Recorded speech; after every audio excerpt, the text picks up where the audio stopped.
ETF index mutual funds నేర్చుకుని stock మార్కెట్లో రాణించాలనుకుంటున్నారా? వెంటనే ఈ నెంబర్కి కాల్ చేయండి.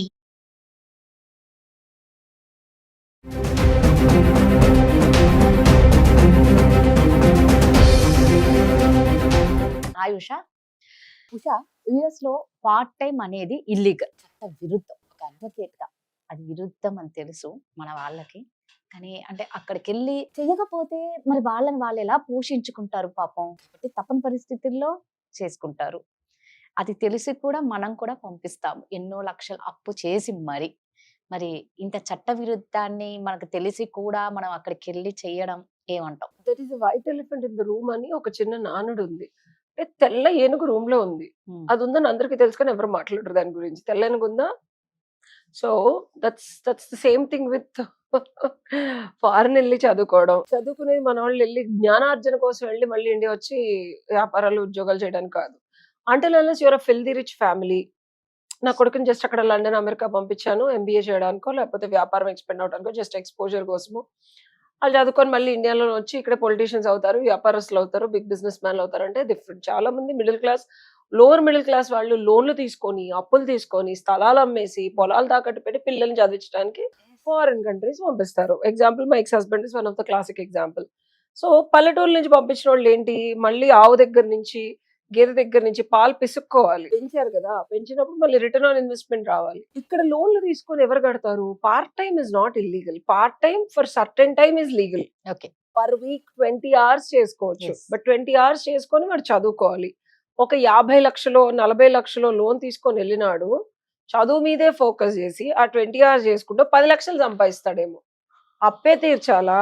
అప్పు తీర్చిన తర్వాత వాడు ఉండటానికి, తినడానికి, పుస్తకాలకి, ట్రాన్స్పోర్ట్ కి, రూమ్ రెంట్ కి, కరెంట్ కి, ఇంటర్నెట్ బిల్ కి కట్టుకోవాలా? సో నువ్వు హోమ్ ల్యాండ్ నుంచి ఒక నీకు 30-40 లక్షల్లో ఫీజు కడితే నీ అకామిడేషన్, ఫుడ్, ట్రావెల్ మెయింటెనెన్స్ కి ₹1,00,00,000. ₹1,00,00,000 లోన్ అయితే ఇవ్వదు కదా. బ్యాంక్ దేనికి లోన్ ఇస్తుంది? నీకు నేను క్లియర్ కట్ గా చెప్తున్నాను, బ్యాంక్ దేనికి లోన్ ఇస్తుంది ఎడ్యుకేషన్ లోన్ ఇస్తుంది కదా. మరి మిగిలిన డబ్బులన్నీ ఎవడిస్తాడు? అదే మనమే అమ్ముకొని తాకట్టు పెట్టుకొని చేసుకోవాల్సిందే. అది కూడా ఇనీషియల్ లోన్ ఇన్వెస్ట్మెంట్ కి వెళ్ళిపోతుంది. ఎంతో కొంత మనం డౌన్ పేమెంట్ కట్టిన తర్వాత మిగిలిన డబ్బులు లోన్ ఇస్తుంది. ఆ తర్వాత దానికోసమే అక్కడ పార్ట్ టైం చేసేది మన వాళ్ళు. ఎగ్జాక్ట్లీ నువ్వే చెప్పావా? నేను అదే అంటున్నా, అక్కడ సర్వైవ్ అవ్వడానికి చేస్తున్నారు. ఎగ్జాక్ట్లీ. ఫీజు కట్టి పార్ట్ టైం చేసి ఎవరు ఓ లక్షల ఫీజు కట్టుకోరు రాదా? వాళ్ళని వాళ్ళు అక్కడ సర్వైవ్ అవ్వడానికి. ప్రాబ్లమ్ ఇస్ అక్కడ cost of living minimum $1,000 for room rent. 700 to 1,000 least case సినారియోలో ఉంటది. నీకు ₹1,00,000 ఖాళీ నీకు రూమ్ రెంట్. ట్రావెల్ పాపం బస్సులో నేనే తిరిగాను. కానీ బిలీవ్, నేను 2.5 గంటలు వెళ్ళి 2.5 గంటలు ఒక కాలేజ్కి వెళ్ళడం 2.5 hours పడుతుంది. 3 buses మారి వెళ్ళేదాన్ని, లేట్ అయిపోయేది వచ్చేటప్పటికి. I just want to see how things are. లైబ్రరీకి వెళ్ళేదాన్ని. అక్కడ కార్ లేకపోతే కష్టం.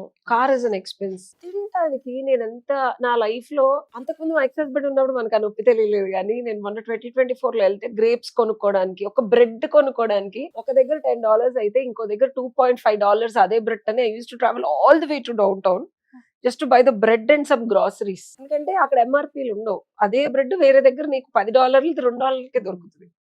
So it's not easy to survive రాదా. లేట్ అయిపోతే నీకు బస్సులు, నల్లోళ్ళు ఉండేవాళ్ళు, వాళ్ళు బ్లేడ్, వాళ్ళకి సిగరెట్ అడిగితే మనం ఇవ్వకపోతే చంపేస్తారు, గన్స్ ఉండే వాళ్ళ దగ్గర. It's not safe to travel also. మన పిల్లలు ఎంత కష్టపడితే నేను ఐ ఆల్వేస్ ఎందుకు ఇంత నేను మాట్లాడతానంటే ప్రతిదీ అనిపిస్తాను. అబ్బో ఇంత అనుభవించావా అంటే for me it's a learning. నేను ఒకసారి చెప్పులు తీసేసి ర్యాండమ్ గా రోడ్ మీద, లేకపోతే పబ్కి వెళ్ళి అసలు పిల్లలు ఎట్లా ఉన్నారు, లేకపోతే ఈ ఎడిక్షన్స్ ఎట్లా ఉన్నాయి చూస్తేనే కదా తెలిసేది. నేను ఆ కష్టం 6 months చూసాను. నేను ఐ డోంట్ హావ్ మనీ. నా దగ్గర ఉన్న 6 నెలలకి 32 లక్షలు ఖర్చు అయింది. Can you believe that? నా ఇండియన్ సేవింగ్స్ లో 32 లక్షలు మొత్తం స్వాహా చేసుకొని ఇంకా మనం ఉండలేమురా బాబు ఇక్కడ మన వల్ల కాదని చెప్పి నేను రిటర్న్ ఇండియా వచ్చేసాను. అదే ఒక చదువుకు 30 లక్షలు కడితే 6 నెలలకి 32 లక్షలు అయిందంటే ఇమాజిన్. ఇదంతా పక్కన పెడితే ఏదైనా హెల్త్ ఇష్యూస్ ఏంటి పరిస్థితి? నాకు అక్కడ పన్ను, ఇన్సూరెన్స్ లేదు. ఎమర్జెన్సీకి వెళ్ళి నాకు సిక్ అయితే అసలు అక్కడ $2,000 అయిపోయింది అక్కడే. సో ఇన్సూరెన్స్ ఉండదు, విజిటర్ వీసా మీద నీకు ఇన్సూరెన్స్ ఉండదు. So it's not easy. అలాగే స్టూడెంట్స్ కి ఉంటది ఇన్సూరెన్స్, ఉంటది స్టూడెంట్ ఇన్సూరెన్స్ ఉంటది. కానీ బిగ్ ఇష్యూస్ ఏదన్నా జరిగి, హెల్త్ ఇష్యూస్ ఏదన్నా వచ్చి, ఫుడ్ నువ్వు వెళ్ళి కొనుక్కొని, వండుకొని, కడుక్కొని, తుడుచుకొని అన్ని చేసుకుంటే అది కూడా సర్వైవ్ అవ్వగలవు పార్ట్ టైం చేసుకుంటే. ఇంత కష్టం ఎందుకు ఉషా, ఇండియాలోనే చదువుకోవచ్చు కదా, అమెరికా ఎందుకు ఈ సొల్లంతా, ఎందుకు ఈ అనిపిస్తుంది. సోదంతా, ఆహా. ఎందుకంటే ఇక్కడ ఎడ్యుకేషన్ సిస్టమ్ లో Hmm. ఫారెన్ కంపెనీస్ వచ్చి నిన్ను హైర్ చేసుకుంటాయి. ఇక్కడ చదువుకుంటే మనకి డాలర్స్ లో డబ్బులు వస్తాయి, మనం ఫారెన్ లో ఏ జాబ్ అన్నా చేసుకోవచ్చు అన్న క్వాలిటీ ఉందా? పోనీ అంత పెద్ద క్వాలిటీ ఉన్న వాటికి టూ మచ్ ఆఫ్ ఎంట్రన్స్, క్లాట్లు, మ్యాట్లు, వాట్ ఎవర్, Hmm. అంతా చేసిన తర్వాత జాబ్ గ్యారంటీ ఉండదు. ఇక్కడ జాబ్ పాలిటిక్స్ కానీ, అక్కడ ఫ్యూచర్ ఆఫ్ గ్రోత్ ఎక్కువ ఉంటుంది ఫారిన్ కంట్రీస్ లో. ఇంత కష్టపడినా సరే మనం ఇప్పుడు ఏదో ఒకటి చేసుకున్నా మనకి సెటిల్మెంట్ బాగుంటదని, కాబట్టి వాళ్ళు ఖర్చు పెట్టుకొని అప్పులు చేసుకొని. కానీ ఒకప్పుడు అంటే నువ్వు అన్నట్టు బాగుంది. ఇప్పుడు మరి కష్టంగా ఉంది స్టూడెంట్స్ కి హారబుల్ కదా. అక్కడ స్టూడెంట్స్ సఫర్ అవ్వాలి, ఇక్కడ పేరెంట్స్ సఫర్ అవ్వాలి. ఇన్ని లక్షలు అప్పు పే చేసాము, ఇదంతా తాకట్టు పెట్టాం, అమ్మాము, ఇంత పంపించాం, అక్కడే ఉండు. పాపం నాకు బాధ ఏమేస్తుందంటే పిల్లలు నలిగిపోతారేమో, ఇటు రాలేక అటు ఉండలేక. 100%. I'm so glad, you know, I have very good parents. ఇప్పుడు కూడా Yes, నాకు yes. నేనేదో ఇన్స్టాగ్రామ్ లో పోస్ట్ పెడితే నాన్న నిన్న నైట్ ఫోన్ చేసి, నువ్వు అంత ఇబ్బంది పడుతున్నావు డబ్బులకి, తండ్రిగా నువ్వు ఆ మాట, నీ దగ్గర డబ్బులు లేవంటే నేను తండ్రిగా చచ్చిపోయినట్టు. ఆ రోజు ఎప్పుడు అలా అనద్దు చింతల్లి.